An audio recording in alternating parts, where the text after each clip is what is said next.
हाय दोस्तों, कैसे हैं आप लोग। तो वेलकम टू शुभम क्लासेस और आप लोगों का एक बार फिर से हम स्वागत करते हैं अपने इस चैनल पे। तो आज हम लोग एक नए टॉपिक के साथ जुड़ने जा रहे हैं और आज हम लोग एक नए टॉपिक पढ़ेंगे जिसका नाम है दोस्तों जनन स्वास्थ्य। जिसका नाम है जनन स्वास्थ्य। ठीक है, जनन स्वास्थ्य क्या होता है इसके बारे में हम लोग आज विस्तार से चर्चा करेंगे कि हमें क्या क्या सावधानियां बरतनी चाहिए। ठीक है, और इसमें कुछ इंपॉर्टेंट टॉपिक सेलेक्ट की गई है आपके एग्जाम के लिए, जो इस लेसन से आपके एग्जाम में क्वेश्चन प्रश्न पूछे जाते हैं। तो सबसे पहला है मनुष्य में यौन संबंधी रोग। मनुष्य में यौन संबंधी रोग का मतलब ये होता है दोस्तों कि मनुष्य में जो रिप्रोडक्शन के दौरान, प्रजनन के दौरान, ठीक है, क्या क्या रोग हो सकते हैं। तो सबसे पहला रोग होता है एड्स। ठीक है, एड्स भी एक बीमारी है दोस्तों। सुजाक या गोनेरिया ये भी एक बीमारी है। और क्लेमाइडियोसिस जो है वो भी एक बीमारी है। क्लेमाइडियोसिस और गोनेरिया ये दोनों ही जो होते हैं यौन संबंधी रोग, दोनों जीवाणुओं के द्वारा होते हैं। कौन से जीवाणु होते हैं इसके बारे में भी हम लोग चर्चा करेंगे और इसके लक्षण क्या होते हैं इसके बारे में भी हम लोग पढ़ेंगे। एड्स जो है दोस्तों, एड्स जो है एक वायरस के द्वारा होता है। ठीक है, एक संक्रमित वायरस के द्वारा होता है जिसका नाम होता है HIV। इसके बारे में भी हम लोग डिस्कस करेंगे।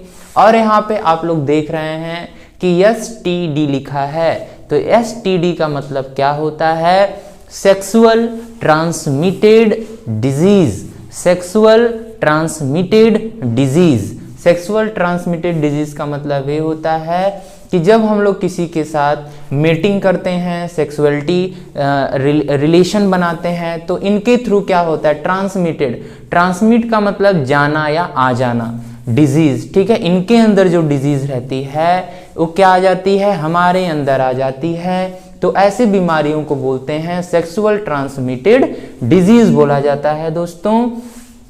तो मनुष्य में यौन संबंधी रोग के बारे में हम लोग आज डिस्कस करेंगे कि मनुष्य में यौन संबंधी रोग क्या होता है। तो सबसे पहले हम लोग बात करते हैं एड्स के बारे में। और एड्स क्या होता है?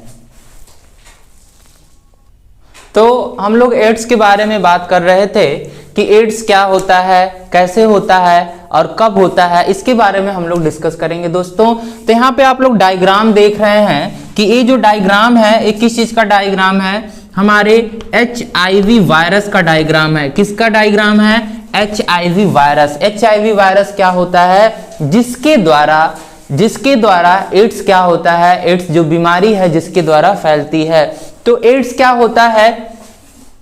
एड्स के बारे में हम लोग डिस्कस करते हैं कि एड्स क्या होता है, एड्स का नाम क्या है, एड्स का फुल फॉर्म क्या होता है, एड्स क्या होता है। तो इसके बारे में आइए देखते हैं। तो एड्स क्या होता है? ए का मतलब क्या होता है? AIDS। ठीक है, एड्स AIDS। एड्स का मतलब, ए का मतलब क्या होता है दोस्तों? एक्वायर। क्या होता है? एक्वायर। आई का मतलब होता है इम्यूनो। ठीक है, क्या होता है? इम्यूनो। डी का मतलब होता है डिफिशियंसी।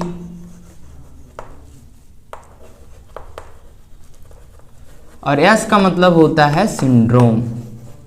क्या होता है? सिंड्रोम होता है दोस्तों। ठीक है, तो एक्वायर्ड इम्यूनो डिफिशियंसी सिंड्रोम। ठीक है, क्या नाम हो गया इसका? एक्वायर्ड इम्यूनो डिफिशियंसी सिंड्रोम हो गया। ठीक है, एक्वायर का मतलब होता है दोस्तों प्राप्त करना। ठीक है, इसकी हिंदी भी जान लीजिए। एक्वायर का मतलब होता है प्राप्त करना। ठीक है, एक कैसी डिजीज है? एक ऐसी डिजीज है, एक प्राप्त करने वाली डिजीज है। ठीक है, एक प्राप्त करने वाली डिजीज है। हम किसी से लेते हैं, इसको क्या करते हैं? हम किसी से लेते हैं, इसीलिए यहाँ पे क्या लिखा गया है? एक्वायर। एक्वायर का मतलब होता है दोस्तों प्राप्त करना। ठीक है, तो एक ऐसी डिजीज है प्राप्त करना। अब आई का मतलब होता है इम्यून या प्रतिरक्षा तंत्र। ठीक है, इम्यूनो का मतलब क्या होता है? प्रतिरक्षा तंत्र या तंत्रिका तंत्र। ठीक है, तो प्रतिरक्षा तंत्र जो होता है इसमें क्या होता है? डिफिशियंसी। डिफिशियंसी का मतलब होता है दोस्तों कमी आ जाना। किसके अंदर कमी आ जाना? इम्यूनो के अंदर। मतलब आपका जो प्रतिरक्षा तंत्र है ऐसा तंत्र, प्रतिरक्षा तंत्र क्या होता है? ऐसा तंत्र जो हमें रोगों से रक्षा करता है उसे बोलते हैं प्रतिरक्षा तंत्र, या जो हमारी रक्षा करता है उसे बोलते हैं प्रतिरक्षा तंत्र। तो जब हमारे प्रतिरक्षा तंत्र में कमी आ जाती है तो उसे बोलते हैं डिफिशियंसी, अर्थात डी का मतलब होता है कमी होना और एस का मतलब होता है सिंड्रोम। क्या होता है दोस्तों? सिंड्रोम होता है। तो अब इसका नाम क्या हो गया? Acquire immuno deficiency syndrome.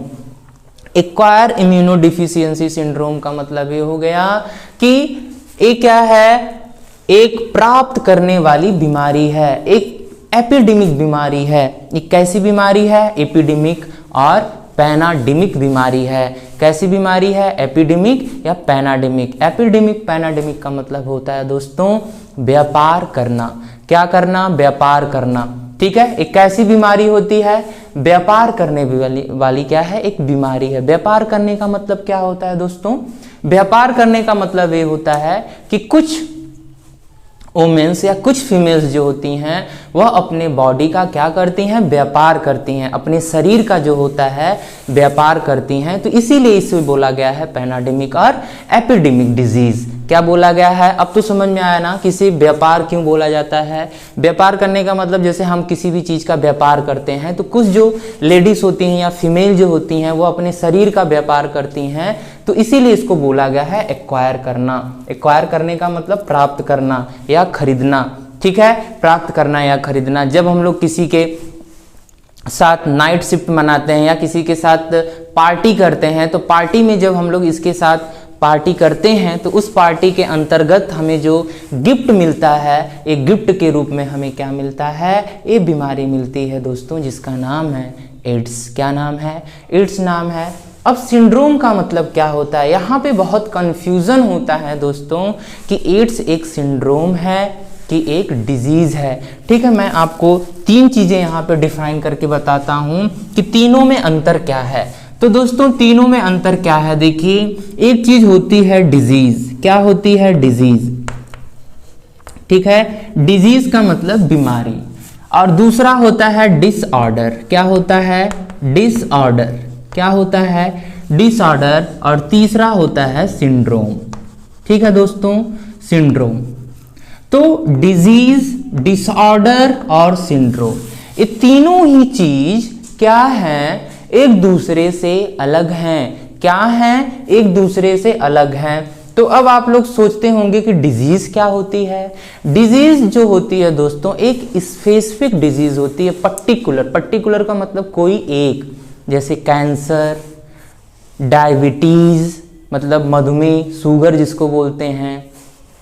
ठीक है ना, तो ऐसे बीमारी को क्या बोलते हैं? डिजीज बोलते हैं। डिसऑर्डर का मतलब होता है किसी भी चीज का कमी होना। ठीक है, डिसऑर्डर का मतलब जब हमारे अंदर, हमारे शरीर के अंदर किसी भी चीज की कमी होती है तो उसे क्या बोलते हैं? डिसऑर्डर।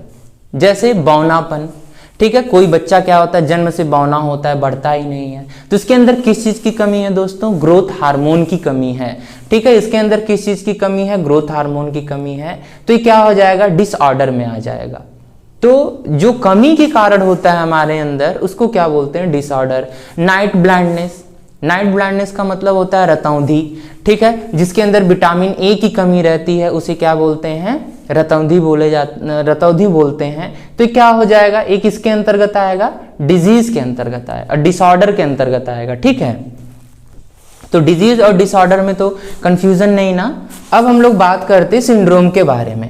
किसके बारे में बात करते? सिंड्रोम। सिंड्रोम क्या होता? सिंड्रोम ये होता कि सिंड्रोम जो होता it is a group of disease होता, मतलब रोगों का समूह। ठीक है, सिंड्रोम क्या बोलेंगे बच्चों? रोगों का समूह बोलेंगे दोस्तों। रोगों का समूह। रोगों का समूह मतलब जब किसी के अंदर एक से अधिक रोग आ जाएंगे तो यह कंडीशन, ठीक है, यह जो स्टेज होती है, जो प्रावस्था होती है, ऐसी स्टेज या प्रावस्था को क्या बोलते हैं? सिंड्रोम बोलते हैं। क्या बोलते हैं? सिंड्रोम बोलते हैं। ठीक है, तो एक्वायर इम्यूनो डिफिशियंसी सिंड्रोम होता है डिजीज। ठीक है, तो इतना समझ में आया ना। एड्स क्या होता है? एक्वायर इम्यूनो डिफिशियंसी सिंड्रोम होता है। अब एक्वायर इम्यूनोडिफिशियंसी का मतलब तो हम लोग बता चुके हैं कि एड्स एक कैसी बीमारी है, प्राप्त करने बीमारी है। अब हम लोग इसे प्राप्त कैसे करते हैं, जैसा कि मैंने बताया अभी कि कुछ जो फीमेल होती हैं वो क्या करती हैं, अपने बॉडी का व्यापार करती हैं, अपने शरीर का व्यापार करती हैं। तो जब हम लोग उनके साथ अटैच होते हैं या उस शरीर को हम लोग खरीदते हैं तो क्या होता है, इस गिफ्ट के रूप में हमें, मतलब जो हमारा प्रोडक्ट होता है, प्रोडक्ट का मतलब उत्पाद जो होता है, उस रूप में हमें क्या मिलता है, एड्स मिलता है दोस्तों, एड्स मिलता है। ठीक है, अब एड्स जो होता है वो किससे फैलता है, एड्स जो है किससे फैलता है, एड्स जो है एक वायरस है दोस्तों जिसका नाम है HIV वायरस होता है, HIV वायरस होता है।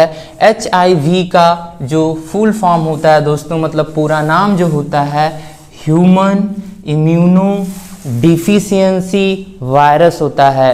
क्या होता है दोस्तों, ह्यूमन इम्यूनो डिफिशियंसी वायरस। ठीक है, H से क्या हो जाएगा, H से हो जाएगा ह्यूमन, क्या हो जाएगा, ह्यूमन।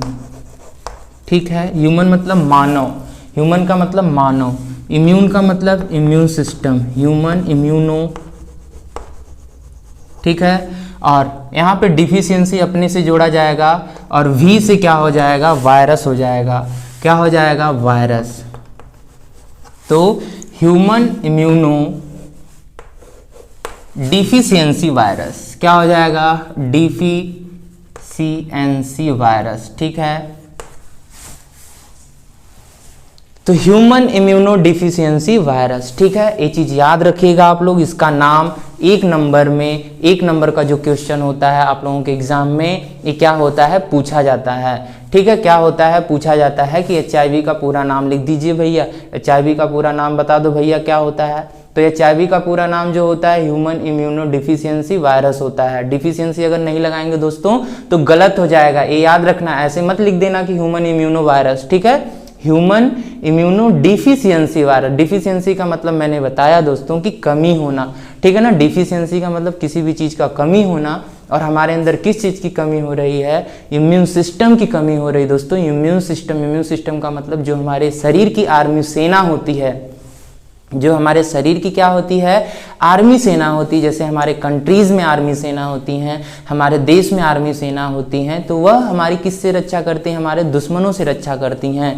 इसी तरह जो हमारा इम्यून सिस्टम होता है, जो प्रतिरक्षा तंत्र होता है, यह हमें किससे रक्षा करते हैं, रोगों से रक्षा करते हैं। और रोग किसके कारण होते हैं, बैक्टीरिया और वायरस के कारण होते हैं। तो सबसे पहले एड्स कहाँ आया था, सबसे पहले जो एड्स की जो बीमारी थी वो कहाँ पे आई थी। ठीक है, अमेरिका में कुछ पाई जाने वाली वेश्या के अंदर, ठीक है, अमेरिका में पाई जाने वाली कुछ वेश्या थी, इनके अंदर ये बीमारी सबसे पहले देखा गया था। और फिर इसके बाद एक जो मंकी था जिसका नाम था रीसस बंदर, रीसस मंकी। ठीक है, रीसस मंकी के अंदर से ये जो बीमारी थी वो फैली। ठीक है, एड्स। तो इतना दोस्तों समझ में आया, एड्स क्या होता है, HIV क्या होता है। एड्स जो है एक बीमारी है और HIV क्या है, एक वायरस है। HIV क्या है दोस्तों, एक वायरस है। ठीक है, ये याद रखिएगा, HIV क्या है, एक वायरस है ना। ठीक है, कैसा वायरस है ये भी हम लोग अभी देखेंगे। तो HIV जब होता है, किसी को जब एड्स की बीमारी होती है, तो एड्स की बीमारी जब किसी को होती है, तो जब एड्स की बीमारी जब किसी के अंदर आती है, जब मतलब वायरस जब किसी के अंदर आता है, तो क्या होता है,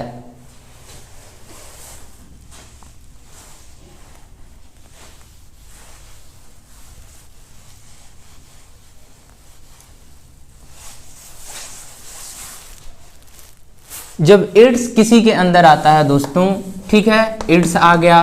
ठीक है, एड्स तो बीमारी है ना। अब किसी के अंदर आएगा क्या, HIV आता है। क्या आता है, HIV। HIV क्या है दोस्तों, वायरस होता है। आज सारे लोग जानते हैं वायरस होता है। अब वायरस का नेचर कैसा होता है, वायरस का नेचर कैसा होता है, वायरस का नेचर का मतलब इसका कैरेक्टर लक्षण कैसा होता है, तो मैं आप लोगों को बता दूं कि वायरस जो होता है दोस्तों, आप लोगों ने पढ़ा भी होगा कि वायरस जो होता है सजीव और निर्जीव के बीच की क्या होते हैं, कड़ी माने जाते हैं। क्या माने जाते हैं? कड़ी माने जाते हैं। वायरस जो होते हैं सजीव और निर्जीव के बीच की क्या माने जाते हैं? कड़ी माने जाते हैं। मतलब इनके कहने का मतलब ये होता है कि जब तक वो इन्वायरमेंट में रहेंगे, मतलब वातावरण में रहेंगे, तब तक वो क्या रहेंगे?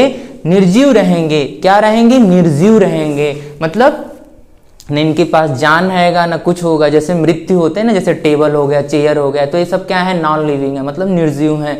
और जैसे ही वायरस किसी होस्ट से अटैच होते हैं, होस्ट का मतलब होता है HOST, होस्ट का मतलब होता है दोस्तों किसी का भी शरीर, मतलब किसी का शरीर होता है। किसी का शरीर ये हो सकता है किसी अपने माइक्रो मतलब छोटे बैक्टीरिया के ऊपर भी अटैक कर सकता है और करता भी है, जिसका नाम होता है, ऐसे वायरस जो बैक्टीरिया के ऊपर अपना फीड, अपना भोजन लेते हैं, ऐसे वायरस को क्या बोलते हैं? बैक्टीरियोफेज बोलते हैं दोस्तों। तो ये प्लांट के ऊपर भी कर सकता है, किसी एनिमल्स के भी ऊपर कर सकता है। तो होस्ट का मतलब किसी का शरीर, होस्ट का मतलब क्या होता है? होस्ट का मतलब क्या होता है? किसी का शरीर ना। तो जब वायरस जो होता है किसी के भी शरीर से अटैच होता है, तो जब किसी के शरीर से अटैच हो जाता है तो उसे क्या बोलते हैं? वो तुरंत क्या हो जाएगा? लिविंग हो जाएगा। क्या हो जाएगा? लिविंग हो जाएगा। लिविंग का मतलब होता है सजीव। लिविंग का मतलब क्या होता है? सजीव होता है ना। तो लिविंग का मतलब क्या होता है? सजीव होता है। ठीक है, तो अब एड्स जो है इतना समझ में आ गया ना कि वायरस जो होता है क्या होता है? सजीव और निर्जीव के बीच की कड़ी होता है। तो जब वायरस किसी के अंदर आता है, तो वायरस किसी के अंदर जब आता है, मोस्टली हम लोग यहाँ पे HIV की बात कर रहे हैं, तो HIV जब किसी के अंदर आता है तो सबसे पहला जो हमारा सेल्स होता है दोस्तों, ठीक है, सेल क्या है? देखिए सेल जो है ये हमारे अंदर पाई जा रही है, और सेल के बाहर जो है क्या पाया जाता है? प्लाज्मा मेम्ब्रेन पाया जाता है। क्या पाया जाता है? Plasma membrane. प्लाज्मा मेम्ब्रेन का मतलब होता है कोशिका कला या सेल मेम्ब्रेन। कोशिका कला या सेल मेम्ब्रेन ना, कोशिका कला को इसे हम लोग जानते हैं, जिसे बोलते हैं प्लाज्मा मेम्ब्रेन।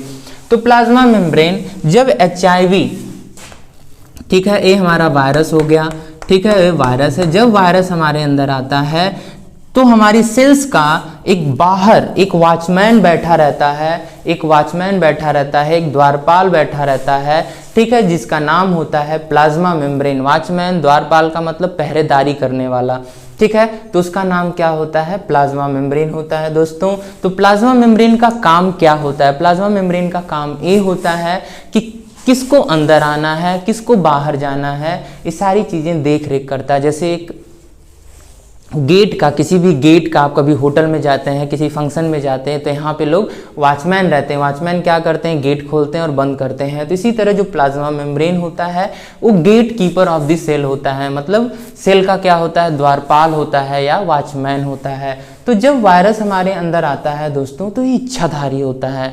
क्या होता है? इच्छाधारी होता है। इच्छाधारी का मतलब ये जो अपना शेप होता है, जो रंग रूप होता है, वो चेंज कर लेता है। क्या कर लेता है? चेंज कर लेता है। कैसे चेंज कर लेता है? क्योंकि इसके अंदर क्या आ गई?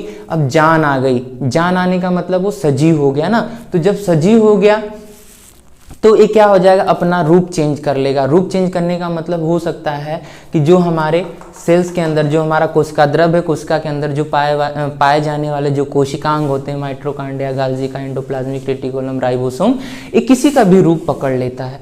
ठीक है, जब किसी का भी रूप पकड़ लेगा तो ये क्या हो जाएगी? प्लाज्मा मेम्ब्रेन जो है हमारी दोस्तों, क्या हो जाती है? कंफ्यूज हो जाती है। क्या हो जाती है? कंफ्यूज हो जाती है। और कंफ्यूज होने का मतलब ये होता है कि इच्छाधारी, मतलब इच्छाधारी आप लोग मूवी देखे होंगे ना, नाग नागिन का, तो इच्छाधारी जो होते हैं लोग किसी का भी रूप पकड़ लेते हैं ना। तो इसी तरह जो वायरस होता है वो भी क्या होता है? एक इच्छाधारी जैसा होता है। तो क्या होता है? अपना शेप और रंग रूप चेंज कर लेता है। और जैसे ही प्लाज्मा मेम्ब्रेन के पास आता है, प्लाज्मा मेम्ब्रेन इसे रिकॉग्नाइज नहीं कर पाती है। रिकॉग्नाइज करने का मतलब इसे पहचान नहीं कर पाती है। और जब वो पहचान नहीं कर पाती है दोस्तों, तो उसे क्या कर देती है? एंट्री दे देती है, मतलब जाने देती है। और जैसे ही वो अंदर आ जाता है तुरंत क्या हो जाएगा, वो इसके पास जो भोजन नहीं रहता, इसके पास खुद का एंजाइम नहीं है, ये सारी चीज़ें किससे लेने लगता है, हमारे शरीर से लेने लगता है। और जब हमारे शरीर से लेने लगता है तो इसका जो मल्टीपल टाइम होता है बहुत ज़्यादा होता है, मतलब रेप्लिकेशन डुप्लीकेशन जो द्विगुणन की क्षमता होती है इसके अंदर ये बहुत ज़्यादा होती है। मतलब 1 मिनट भी नहीं लगेगा, अपने जैसे हजारों वायरस को क्या कर देगा, तैयार कर देगा। अब इतना समझ में आया। अब हम लोग आगे बात ये करते हैं कि जब यह हमारे अंदर आ जाता है दोस्तों, तो हमें उस कंडीशन में 1 से 5 ईयर्स 1 to 5 to 6 ईयर्स मान के चलो, ठीक है, 1 से 5 साल के बाद, ठीक है, 1 से 5 साल के बाद हमें क्या पता चलता है कि हमारे अंदर HIV है। क्या है, HIV वायरस है या एड्स की बीमारी है। क्यों? क्योंकि इस बीच में जो 1 से 6 तक का जो साल है, 1 से 1 to 6 मंथ का जो ईयर्स जो साल है, इस बीच में हमें कुछ ऐसी कंडीशन से, मतलब ऐसी अवस्था से ढलना पड़ता है, जैसी अवस्था में हमें हल्का हल्का जुकाम रहेगा, हल्का हल्का सर में दर्द रहेगा, ठीक है, कभी हो सकता है सर में दर्द हो, कभी पैर में दर्द हो, ठीक है। तो ऐसी कंडीशन में हम लोग तुरंत टेस्ट तो कराते नहीं है। किसी को भी नॉर्मली फीवर आ जाता है, जुकाम हो जाता है, खांसी आने लगती है, तो क्या ऐसे कंडीशन में हम लोग जाते हैं तुरंत चेक कराते हैं? नहीं, तुरंत डॉक्टर के पास जाते हैं, कहते हैं भैया जुकाम हो गया। तो जुकाम का नॉर्मली जो साइकिल होता है 1 हफ्ता होता है। अब दवा लोगे तब भी नहीं ठीक होगा और दवा ले लोगे तब भी ठीक होगा 1 हफ्ते में, ठीक है। तो उस कंडीशन में ये सारी चीज़ें जो हमें तकलीफ़ें हैं, जुकाम होना, खांसी आना, सर में दर्द बना रहना, ठीक है, बुखार आना, तो ऐसी चीज़ें जो होती हैं 1 to 6 ईयर्स के बीच में जो होती हैं चलती रहती हैं। तो ऐसी कंडीशन में हम लोग कभी चेक नहीं कराते हैं। लेकिन यही कंडीशन जब ज़्यादा होने लगती है, मतलब धीरे धीरे समय बीतता चला जाएगा, और जब बीतता चला जाएगा तो जो वायरस होता है, जितने भी हम लोग फूड लेते हैं, जितने भी हम लोग अपना भोजन करते हैं, इस सारा का भोजन किसके पास जा रहा है, सारा का सारा जो भोजन होता है वो HIV लेता है, ठीक है। मतलब हमारे बॉडी के अंदर कोई भी न्यूट्रिशन, कोई भी प्रोटीन, कोई भी एनर्जी हमें नहीं लगेगी, सारी की सारी जो एनर्जी है वो किसको लगेगी, वायरस ले लेगा। और वायरस जब लेता है तो उस समय क्या होता है, हमारा बॉडी जो होता है दोस्तों वीक होने लगता है, शरीर काला पड़ने लगता है, ठीक है, होंठ काले होने लगते हैं, ठीक है, मतलब बॉडी वीक होने लगती है, और मतलब धीरे धीरे क्या होता है, हमें रोगों से क्या होता है, ग्रसित होना पड़ता है। और जब 1 से 6 साल का बीच कंप्लीट हो जाता है, उस बीच में देखो, उस बीच में जो हमारा इम्यून सिस्टम है ना, इम्यून सिस्टम का मतलब प्रतिरक्षा तंत्र, अभी हमने बताया था ना कि एक्वायर इम्यूनो, जो इम्यून सिस्टम होता है दोस्तों वो फाइट करता है, क्या करता है, फाइट करता है, लड़ता रहता है, ठीक है। 1 से 5-6 साल तक जो है हमारी वो क्या करता है, रक्षा करता है, लड़ता रहता है। और जब वायरस इसको मतलब फाइट कर करके हमारी आर्मी सेना को क्या कर देता है, किल कर देता है, मतलब मार देता है। जब हमारी आर्मी सेना मर जाती है तो दुश्मन हमारे ऊपर क्या होते हैं, प्रभावी हो जाते हैं, ठीक है, क्या होते हैं, प्रभावी हो जाते हैं। तो यहाँ पे जो वायरस, जब हमारा इम्यून सिस्टम एकदम काम करना बंद कर देगा तो रोग हमारे अंदर क्या हो जाएंगे, प्रभावी हो जाएंगे, अर्थात HIV जो होगा पूरे बॉडी को हमारे घेर लेता है। क्या कर लेता है, घेर लेता है।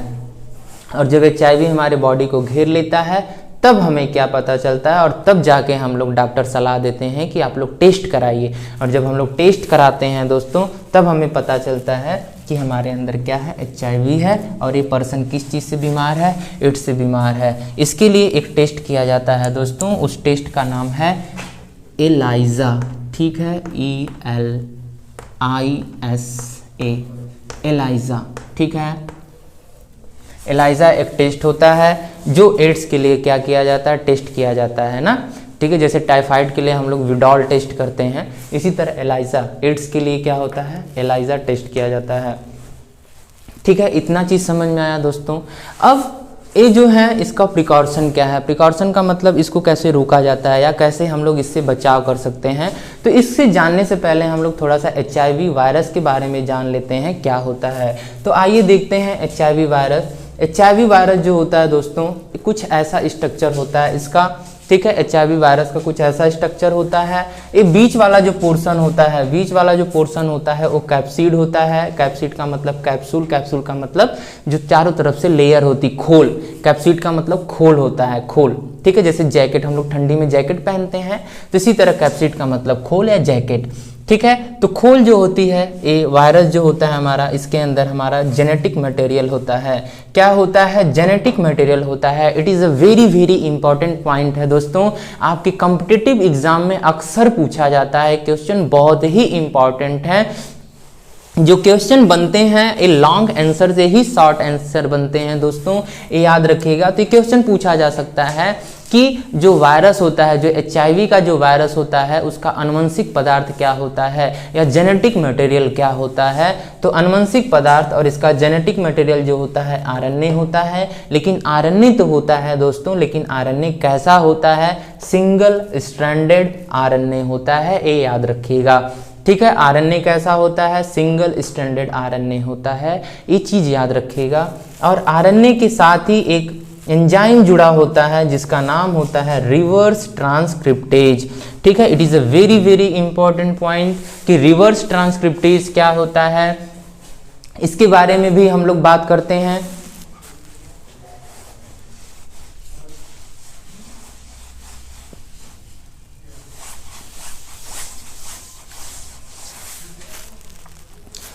जो रिवर्स ट्रांसक्रिप्टेज होता है, ये क्या होता है? देखो, नॉर्मली चीज़ जो होती है, अगर हम लोग अपनी बात करें तो नॉर्मली चीज़ जो होती है, DNA से DNA बनता है, DNA से क्या बनता है? DNA बनता है। तो उस प्रोसेस को बोलते हैं रेप्लिकेशन। क्या बोलते हैं? रेप्लिकेशन या डुप्लीकेशन बोलते हैं, द्विगुणन बोलते हैं ना दोस्तों, द्विगुणन बोलते हैं। द्विगुणन जो होता है DNA से DNA का बनना, इस प्रोसेस को क्या बोलते हैं? द्विगुणन बोलते हैं। और DNA से ही क्या बनता है? RNA बनता है। क्या बनता है? RNA बनता है। और RNA से क्या बनता है? प्रोटीन बनता है। क्या बनता है? प्रोटीन बनता है। तो RNA से DNA से जब RNA बनता है तो उसे बोलते हैं ट्रांसक्रिप्शन, अनुलेखन, ट्रांसक्रिप्शन बोलते हैं। ठीक है, इसको हिंदी में अनुलेखन बोलते हैं। और RNA से जब प्रोटीन बनता है तो उसे बोलते हैं ट्रांसलेशन, मतलब अनुवादकरण, ट्रांसलेशन। ठीक है दोस्तों, लेकिन देखो हमारे अंदर क्या हो रहा है, DNA से RNA बन रहा है। ठीक है, DNA से जब RNA बनता है तो ऐसी प्रोसेस को बोलते हैं रेप्लिकेशन। लेकिन इसके अंदर क्या हो रहा है? रिवर्स ट्रांसक्रिप्टेज एंजाइम होता है दोस्तों। रिवर्स का मतलब होता है बैकवर्ड, मतलब पीछे आना। तो इसमें क्या होता है? RNA से DNA बनने लगता है। RNA से DNA जब बनेगा तो ऐसी प्रोसेस को बोलते हैं रिवर्स ट्रांसक्रिप्शन, रिवर्स ट्रांसक्रिप्शन बोलते हैं दोस्तों। क्या बोलते हैं? रिवर्स ट्रांसक्रिप्शन का मतलब RNA से जब DNA बनता है तो ऐसी प्रोसेस को बोला जाता है रिवर्स ट्रांसक्रिप्शन। ठीक है, तो एक किस प्रेजेंस एंजाइम, कौन से एंजाइम की प्रेजेंस में होता है? रिवर्स ट्रांसक्रिप्टेज एंजाइम की प्रेजेंस में होता है। और इसका एक बहुत बड़ा फीचर होता है कि RNA के साथ ही जो होता है एंजाइम क्या होता है? ज्वाइंट होता है। ये चीज़ याद रखना कि रिवर्स ट्रांसक्रिप्टेज जो होता है वो केवल कहाँ होता है? विषाणुओं में होता है, वायरस में होता है। और नेक्स्ट चीज हम लोग क्या बात करते हैं कि ये जो खोल होती है, ठीक है, ये जो खोल है बाहर आप लोगों को देख रहे हैं, इसको बोलते हैं वायरल एनवलप। वायरल एनवलप जो होती है, खोल जो होती है दोस्तों, एक ग्लाइकोप्रोटीन, GP का मतलब होता है ग्लाइकोप्रोटीन। ग्लाइकोप्रोटीन जो होती है 41, ठीक है, 41 से बनी होती है ग्लाइकोप्रोटीन। और यहाँ पे एक ग्लाइकोप्रोटीन है दोस्तों, एक ग्लाइको जो प्रोटीन है ये क्या है? 121 प्रोटीन की जो होती है बनी होती है।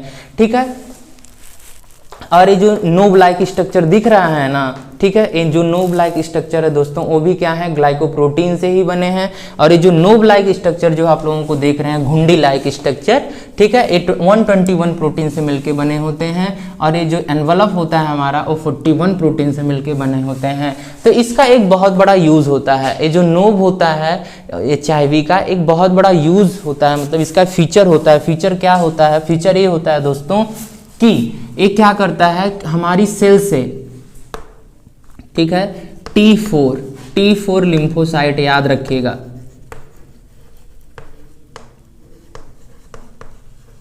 T4 लिम्फोसाइट से क्या करता है? जाके इसके अंदर धंस जाता है।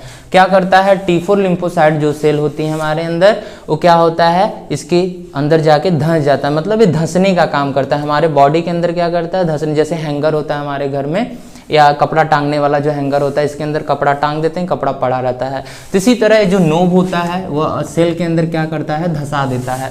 ठीक है, और जब धंसा देता है तो सेल के अंदर वो पड़ा रहता है। और धंस के क्या करता है? इसके थ्रू जब वो धंस जाता है तो इस जो उस व्यक्ति के अंदर जिसके अंदर वो धंसा रहता है उस सेल से उसका एंजाइम यूज करता है, इसका भोजन यूज करता है, ठीक है, ये काफ़ी चीज़ें जो होती हैं वो यूज करता है। अब हम लोग बात ये करते हैं कि इसको प्रिकॉशन क्या क्या है, इसका प्रिकॉशन क्या है दोस्तों। इसका प्रिकॉशन है पहले मतलब कैसे रोका जाता है और कैसे फैलता है, ठीक है, ये चीज़ हम लोग बात करेंगे। तो पहली चीज़ ये कि हम लोग जब डॉक्टर के पास जाते हैं, डॉक्टर के पास सिरिंज, ठीक है ना, सिरिंज देखे हैं ना, ठीक है, सिरिंज तो देखे होंगे आप लोग, सिरिंज जिससे हम लोग सुई लगाते हैं, ठीक है। सिरिंज जो सिरिंज होती है, कभी कभी क्या होता है जो डॉक्टर लोग होते हैं एक ही सिरिंज से सबको इंजेक्शन लगा देते हैं। तो उस केस में क्या होता है, जो हमारे पहले वाला पेशेंट जो होता है अगर इसको इंजेक्शन लगा होता है, अगर सिरिंज नहीं चेंज होती है, नहीं बदली जाती है, तो उसका ब्लड कुछ इस सिरिंज में जो होता है लगा रहता है और इसके थ्रू जब हमारे अंदर आएगा तो वायरस हमारे अंदर क्या होता है इंटर कर जाता है। और दूसरी चीज़ ये होती है दोस्तों कि जब हम लोग बियर्ड बनाते हैं, दाढ़ी, ठीक है, जब हम लोग दाढ़ी ओढ़ी बनवाते हैं बाल नाई की दुकान पे, तो उसमें ब्लेड यूज होता है। क्या होता है, ब्लेड यूज होता है।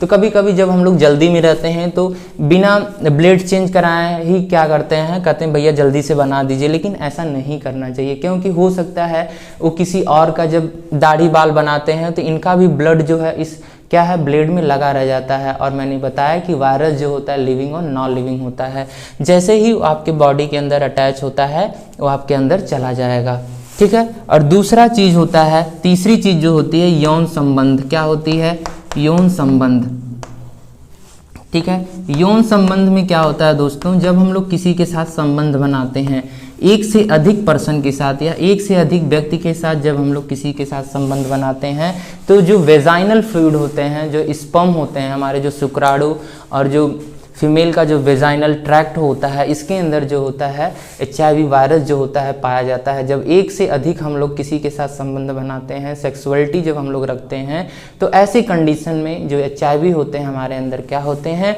आ जाते हैं दोस्तों, ठीक है। तो HIV इतना था, HIV जो डिजीज़ है ये क्या होता है, इतना समझ में आ गया है, हो गया आप लोगों को। और हम लोग इसके बारे में बाद में डिस्कस करते हैं, क्योंकि HIV जो है इसके उपलक्ष्य में 1 दिसंबर को HIV डे भी मनाया जाता है या एड्स दिवस के रूप में जाना जाता है। तो 1 दिसंबर को क्या मनाया जाता है, एड्स दिवस मनाया जाता है। ये चीज़ आप लोग याद रखिएगा। तो आइए अब नेक्स्ट डिजीज़ के बारे में हम लोग डिस्कस करते हैं दोस्तों। अब हम लोग दूसरे बीमारी के बारे में बात करते हैं। जैसा कि मैंने पहले बीमारी के बारे में आपको विस्तार से बताया कि HIV डिजीज़ या एड्स डिजीज़ क्या होता है, तो दूसरी बीमारी हमारी है क्लेमाइडियोसिस। क्लेमाइडियोसिस जो होता है एक बैक्टीरिया होता है जिसका नाम है क्लेमाइडियो ट्रोकोमेटिस, ठीक है। क्लेमाइडियो ट्रोकोमेटिस जो है एक बैक्टीरिया होता है, इसकी वजह से जो होता है क्लेमाइडियोसिस होता है। और इसका जो इंक्यूबेशन पीरियड होता है, इंक्यूबेशन पीरियड का मतलब उद्भवन काल जो होता है दोस्तों, वह 1 वीक का होता है या 1 सप्ताह के अंदर जो होता है इसकी जो लक्षण होते हैं क्या होते हैं, सामने आ जाते हैं, ठीक है। तो इसमें क्या होता है, पुरुष का जो शिश्न होता है, पेनिस जो होता है, इसमें से गाढ़े मवाद निकलते हैं, ठीक है, गाढ़े मवाद निकलते हैं। उसका जो शिश्न होता है, जो यूरिन वाला जो पोर्शन होता है जहाँ से हम लोग पेशाब को निकालते हैं, ठीक है, वहाँ से क्या होता है गाढ़े मवाद के रूप में जो होता है पदार्थ निकलता है। और हमें जो यूरिन सिक्रीशन मतलब पेशाब करने में क्या होता है दिक्कत होता है, ठीक है। ये सारी चीज़ों से क्या होता है हमें ढलना पड़ता है। अगर स्त्रियों की बात करें तो स्त्रियों में जो हमारा जो यूरिन डक्ट यूरिन ट्रैक्ट होता है, मूत्र मार्ग जो होता है, यहाँ पे इनको जलन होती है, ठीक है, बहुत ज़्यादा जलन होती है, ठीक है। तो ये सारे जो है लक्षण हैं क्लेमाइडियोसिस। और तीसरी बीमारी के बाद में हम लोग बात करते हैं सुजॉक, जिसका नाम है गोनेरिया के भी नाम से जाना जाता है। किसके नाम से जाना जाता है, गोनेरिया के नाम से जाना जाता है। गोनेरिया एक निगेटिव बैक्टीरिया, मतलब पॉजिटिव और निगेटिव 2 बैक्टीरिया होते हैं, ग्राम पॉजिटिव और ग्राम निगेटिव। तो नाइजेरिया गोनेरिया जो होता है एक निगेटिव बैक्टीरिया होता है। क्या होता है, निगेटिव, ठीक है, निगेटिव बैक्टीरिया होता है। और इसका जो उद्भवन काल होता है वो 2 से 10 दिन का होता है। कितने दिन का होता है, 2 से 10 दिन का होता है दोस्तों। तो इसके लक्षण क्या क्या हैं? इसके लक्षण भी ऐसे ही हैं। जो हमारे पुरुष का जो पेनिस होता है इसमें दर्द बना रहता है, इनके पेनिस के ऊपर काफ़ी चकत्ते टाइप हो जाते हैं, लक्षण आ जाते हैं, दाने निकलने लगते हैं, ठीक है। इनको जो मूत्र त्याग में क्या होता है, परेशानी होता है, और इनके मूत्र त्याग में जलन भी होने लगता है। सेम चीज़ें जो होती हैं, जो अगर स्त्री की बात हम लोग करें तो स्त्री का जो मूत्र मार्ग होता है, इनके भी मूत्र मार्ग में जलन पैदा होने लगती है, ठीक है। ये सारी चीज़ें जो हैं हमारे एसटीडी डिजीज हैं। क्या हैं? एसटीडी डिजीज हैं, सेक्सुअल ट्रांसमिटेड डिजीज हैं, जिसके द्वारा ये क्या होते हैं, सेक्स के थ्रू जो होते हैं ये सारी चीज़ें जो बीमारियां होती हैं फैलती हैं। तो हम लोगों ने कौन कौन सी बीमारी देखी आज? एड्स के बारे में बात किया, क्लेमाइडियोसिस के बारे में बात किया और गोनेरिया के बारे में बात किया। दोस्तों ये 3 बीमारी आप याद करके ही जाइएगा, ठीक है, क्योंकि इससे एक ना एक क्वेश्चन पक्का ही आना है। और मैं तो कहता हूं कि एड्स को पक्का पढ़ के जाइएगा, HIV के बारे में पक्का पढ़ के जाइएगा, क्योंकि वेरी वेरी इंपॉर्टेंट है दोस्तों। तो आइए अब नेक्स्ट टॉपिक के बारे में हम लोग बात करते हैं, जनसंख्या नियंत्रण क्या होता है, या जनसंख्या नियंत्रण के बारे में हम समझते हैं। तो दोस्तों अब हम लोग बात करेंगे नेक्स्ट टॉपिक के बारे में, जिसका नाम है जनसंख्या नियंत्रण। तो जनसंख्या नियंत्रण क्या होता है इसके बारे में भी हम लोग आज चर्चा करेंगे। तो जनसंख्या नियंत्रण ये होता है दोस्तों कि एक जहाँ पे भी हम लोग रहते हैं, या एक देश में एक देश में रहते हैं हम लोग, एक नगर में रहते हैं, एक गांव में रहते हैं, तो उस जगह पे क्या होना चाहिए, जनसंख्या का नियंत्रण होना चाहिए। मतलब इसका एक नारा भी है कि हम दो हमारे दो दोस्तों। तो जनसंख्या नियंत्रण कैसे होगी? जब व्यक्ति शिक्षित होगा, और जब व्यक्ति शिक्षित होगा, पढ़ा लिखा होगा, तो वह अपने आय के बारे में, रोटी के बारे में, कपड़े के बारे में, मकान के बारे में और बच्चों की शिक्षा दीक्षा के बारे में क्या है, वो भली भांति क्या है, परिचित है। जब इसके बारे में सोचेगा तभी क्या हो सकता है, जनसंख्या का नियंत्रण हो सकता है। और इसके लिए मेरा मानना तो ये है कि इसके लिए सरकार को एक कानून भी बनाना चाहिए कि सरकारी तौर पे क्या करना चाहिए, इसको प्रोत्साहित करना चाहिए सरकारी तौर पर कि जनसंख्या नियंत्रण क्या होता है। तो सबसे पहली चीज इसको हम लोग बात करते हैं, यहाँ पे कुछ टॉपिक लिखी गई हैं कि इसके थ्रू जो होते हैं जनसंख्या नियंत्रण होने चाहिए। तो पहला चीज हम लोगों ने लिया है विवाह योग्य आयु में वृद्धि।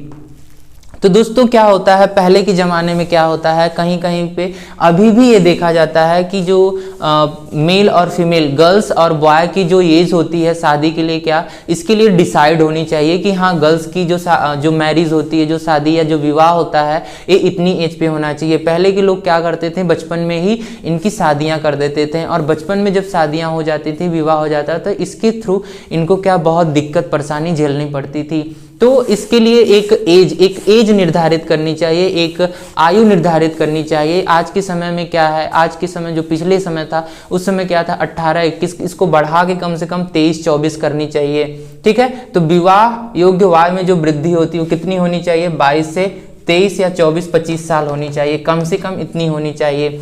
बच्चों की संख्या का निर्धारण, ठीक है दोस्तों, बच्चों की संख्या का निर्धारण कैसे हो सकता है, जब व्यक्ति पढ़ा लिखा होगा तो वह अपने और अपने परिवार के बारे में सोच सकता है कि इस परिवार को कैसे चलाना है।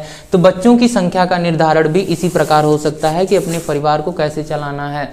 तो बच्चों की संख्या का निर्धारण के लिए हमारे दो लोगों को क्या करना चाहिए, नारा देना चाहिए। और इसके लिए उन्हें क्या, जितने भी लोग एक एज के बाद, मतलब 24, 25, 26 साल के बाद जो लोग मैरिज करते हैं, जो लोग शादियां करते हैं, उनको सरकार की तरफ से पुरस्कार भी देना चाहिए। तो बच्चों की संख्या का निर्धारण इस प्रकार से हो सकता है कि जब हम लोग शिक्षित रहेंगे तो हम अपने बच्चे के बारे में सोच सकते हैं, क्योंकि आजकल के ज़माने में हम लोग देख सकते हैं कि पढ़ाई कितनी महंगी हो गई है, स्कूल की फीस कितनी महंगी हो गई है, कापी किताब कितने महंगे हो गए हैं। तो ज़्यादा बच्चे होंगे तो ज़्यादा खाना चाहिए इनको रहने के लिए, ज़्यादा कपड़ा चाहिए, ज़्यादा फीस चाहिए इनको, ठीक है। तो सारी चीज़ें जो होती हैं इसके ऊपर निर्धारित हैं। और तीसरी टॉपिक है हमारी गर्भपात को सुविधापूर्ण बनाना।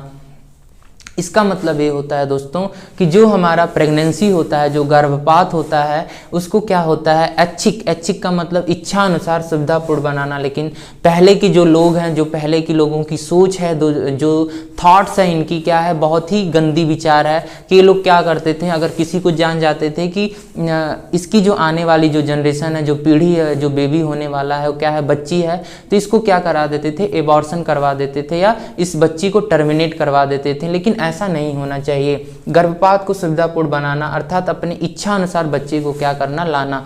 ठीक है, तो ये चीज हो गई। और चौथी चीज आती है दोस्तों नसबंदी। नसबंदी में क्या होता है कि अगर हम लोग नसबंदी को इंग्लिश वर्ड में अगर हम लोग बात करें तो ऑपरेशन के नाम से जाना जाता है। तो नसबंदी दोनों में होता है, मेल में भी होता है और फीमेल में भी होता है, नर में भी होता है और मादा में भी होता है। नर में क्या होता है नसबंदी, इसको बोलते हैं ट्यूबेक्टॉमी, ठीक है, और इसको बोलते हैं वेस्कोक्टॉमी। तो ट्यूबेक्टॉमी में क्या होता है, जो हमारे नर का जो शुक्राणु, जो शुक्रवाहिनियां होती, जहाँ से शुक्राणु निकलते हैं, इसको काट कर क्या कर दिया जाता है, बांध दिया जाता है। शुक्रवाहिनी को क्या करके, शुक्रवाहिनी को काट कर जो नली होती है उसको बांध देते हैं, जिसके थ्रू क्या होता है, जब भी पुरुष महिला के साथ मीटिंग करेगा या जनन करेगा तो उसका जो स्पर्म होगा, जो शुक्राणु होगा, उसके योनि में नहीं जा पाएगा। तो इसके थ्रू क्या होगा, जब इसका स्पर्म या शुक्राणु इसके अंदर नहीं जा पाएगा तो जो महिला होगी वो कभी प्रेग्नेंट नहीं होगी। और महिला में क्या होता है, नालबंदी होता है, जिसको बोलते हैं वेस्कोटॉमी, और इसको बोलते हैं अंडवाहिनी को काट कर क्या करते हैं, बांध देते हैं। पुरुष के केस में शुक्रवाहिनी को काटकर बांध देते हैं, याद रखिएगा। और महिला के केस में जहां से एग रिलीज होता है उसको बोलते हैं अंडवाहिनी, ठीक है, उसको काटकर बांध देते हैं, जिसको बोलते हैं ऑपरेशन या नालबंदी। तो जब महिला को हम लोग अंडवाहिनी काटकर बांध देते हैं, या महिला या पुरुष किसी का भी ऑपरेशन होता है, तो वो जब एक दूसरे से मिलते हैं कभी, तो इनके अंदर जो है प्रेगनेंसी कभी नहीं हो पाएगी। और चौथी चीज है, पांचवी चीज है हमारा एक कंडोम का प्रयोग। दोस्तों कंडोम क्या होता है, एक पतली सी रबड़ लाइक झिल्ली नुमा एक चीज होती है, जिसके थ्रू जो होता है पुरुष अपने शिश्न या पेनिस के ऊपर लगा लेता है, जिसके थ्रू जब कभी वो संभोग करता है स्त्री से, ठीक है, मेटिंग करता है, तो इसका जो शुक्राणु होता है इसके अंदर ही रह जाता है और फीमेल के अंदर नहीं जा पाता है। ठीक है, तो ये सारी चीज़ें जो हैं हमारे अनुसार जनसंख्या नियंत्रण के बारे में आप लोगों को अच्छे से समझ में आई होंगी।